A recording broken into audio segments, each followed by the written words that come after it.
Every year, we are celebrating the boldness and the strength of all the women around the world.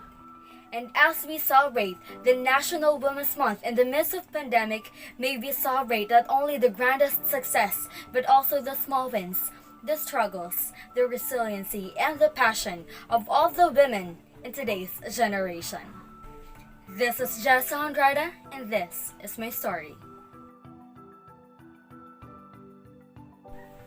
Hello everybody, this is Jessa Andrada. Thank you so much for inviting me as one of your resource speakers for today's celebration. So this month, we are celebrating the National Women's Month. We are celebrating the women empowerment, the braveness, the boldness of all the women around the world. So before I start my talk, let me just introduce you once again myself, just to know me a little more. So I'm Jessa Andrada, a graduate of Philippine Normal University, Visayas. I took up Bachelor in Secondary Education, major in Physical Education. So after I graduated, I started working at STI West Negros University. I teach senior high school students, and I was also a college instructor for 3 consecutive years. So after 3 years, I decided to apply into a public school. So I processed all my papers, and we are so blessed that I got the chance to be part of the DepEd family. So it's my first year already as a teacher 1 at Jerusalem National High School. So why is it nga kinala ko gid? Because as we are, right, we really wanted to have stable job. That's what we call stable job. Pag-ara ka na sa government, we want to provide something better for our family. Looking back, I was raised by great women. My aunt, my grandmother, and of course, my wonder mom, my mother. Okay, so I had this foundation built by great women. My aunt would push me to join dance workshops. That's why, I'm into dancing.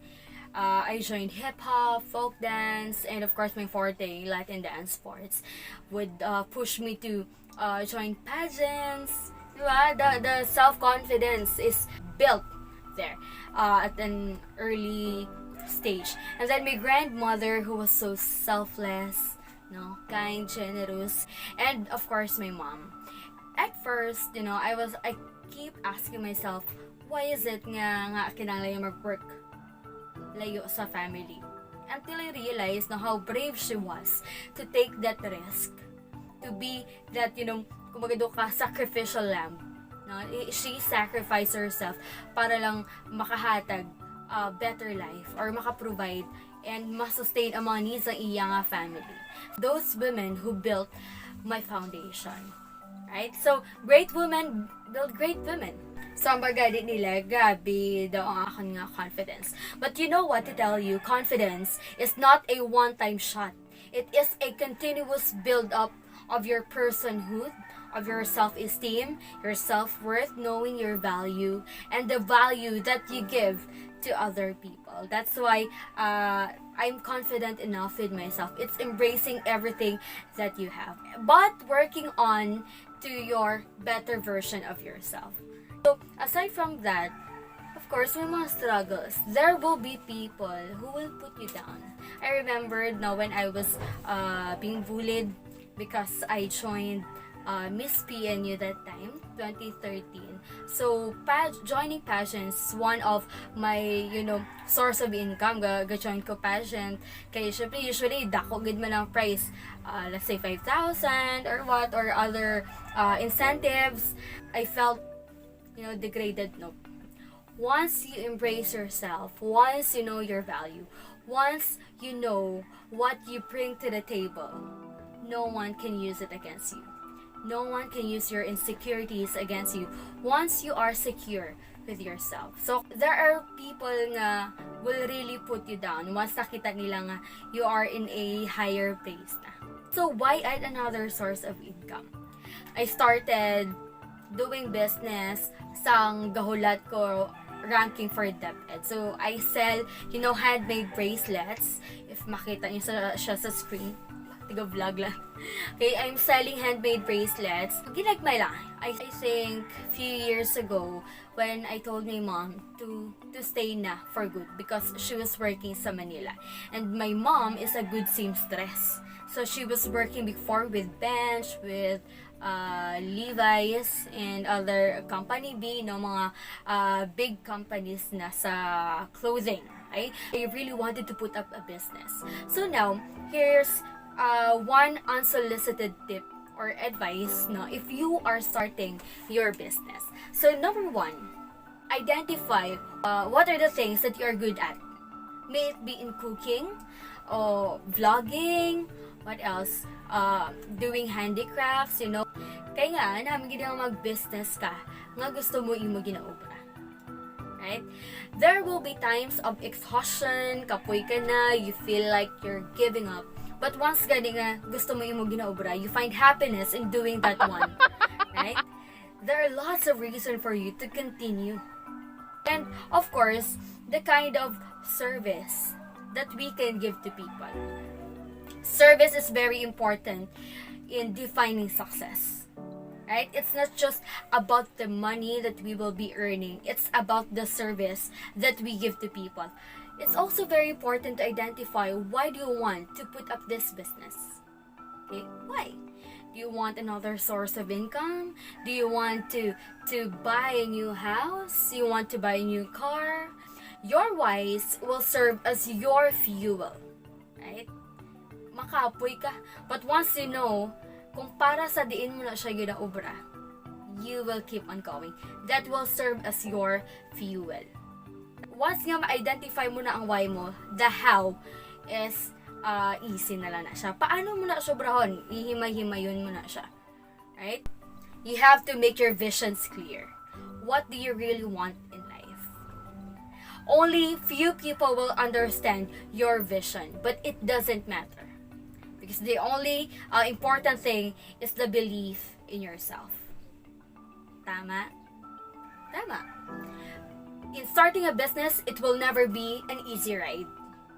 Not all of your family members will support you. Not all of your friends will support you. Kung sino pang stranger, sila pa na mabakal sa iyo.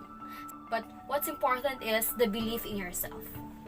Sometimes, it's not about the external factors that affects us. It's about the self-limiting beliefs that we have in our mind, in our subconscious mind. So we have to be very careful of how we think and what we put into our minds. So since my mom is a good seamstress, so we came up with this business nga mag-collab kami. So she's good in, crafting bags, pocket hats. So, what is retazo? So, retazo means remnants, right? Ang mga bilin-bilin, mga fabrics. But not, ang ginagamit naman is mga quality fabric, pero mga remnants na sila. We are creating product from remnants. Okay, so first we launched the bucket hats. That's why makapamakat ka mo, limited lang gid ang stock sa bucket hats because remnants amon nga ginagamit ka mga fabrics. So limited lang gid siya. And of course, the tote bag. So we started there slowly, no? So subong we are trying to explore different products. Was it easy? No, it wasn't easy. Pero once gani kabalo ka, why are you doing this one? The how will be easy na. Kung paano mo ni siya obrahan. It won't be easy. But ako I think of long-term goals. Ay, presa ba sa mangga? Compare mo sa munggo. Pag ang munggo itanyo mo na siya, after how many days, matubo na siya, right? But ang mangga, it takes several years, several months. Pero once nga magbunga na siya, damo na siya. So we have different season. So hindi pwede nga i-compare mo ang imo season sa season ko. Hindi man pwede i-compare ko akong season sa season mo. Because we have different seasons. You will be having your own time for that one.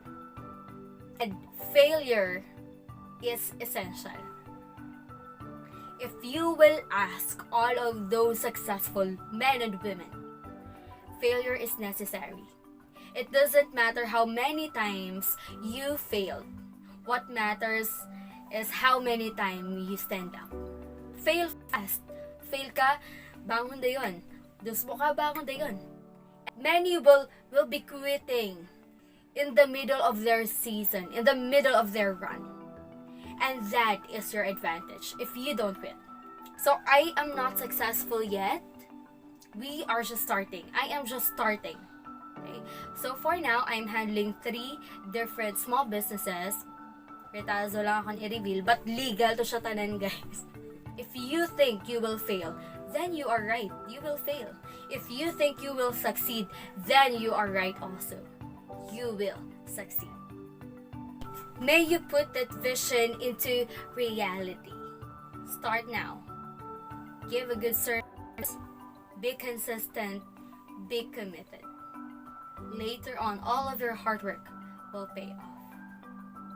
In this time of pandemic, we are here, women, to empower each other. We are here to be the backbone of the society.